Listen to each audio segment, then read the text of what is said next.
Hi guys, my name is Paul Samico. I'm an attorney in Maryland and in Virginia, and I represent people who have been hurt because other people didn't do what they should have done or didn't do something they should have done.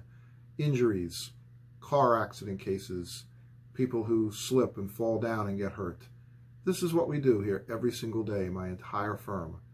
And these cases have similar patterns. Most of the time we find that people have muscle injuries to their neck or their back. You've heard the expression whiplash in a car accident case. So these cases are serious, but fortunately they're not permanent. They can be somewhat disabling. Your neck hurts, your back hurts, hard to stand up, hard to turn your head, what have you. Fortunately, most of the time these people, that suffer these injuries, they bounce back.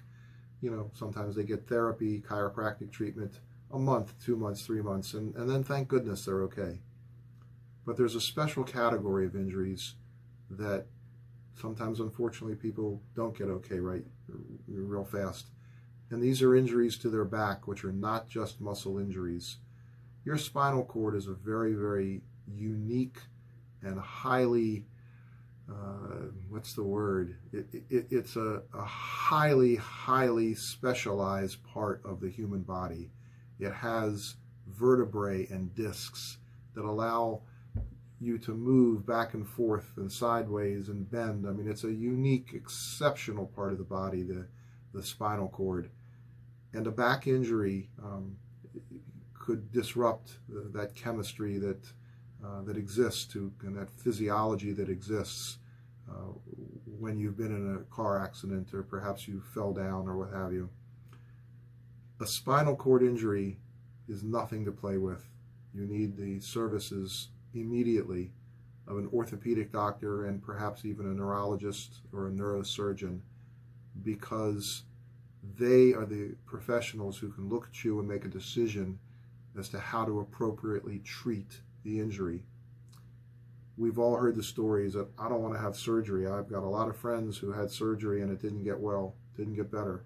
And that's true. But this is something you have to consider.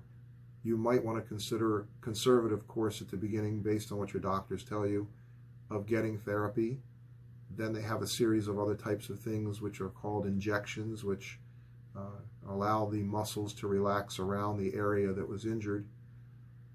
The bottom line here is that there is not necessarily one method of resolution to treat and to resolve a spinal cord injury, but it's absolutely necessary to be in the hands of a professional who can tell you what it is that is your choices and what course of action and course of medical care you should consider following. Now we jump from the injury to the legal. You have to have an attorney who knows how to handle these cases. The insurance companies will deny 100 times out of 100 that what happened to you is because of the collision or because you fell down. The older you are, they're going to say, well, you already had some problems there. And we know that's not true. You didn't. So you've got to have an attorney who knows the medicine and who knows the law. I do. In my office, we separate insurance companies from their money.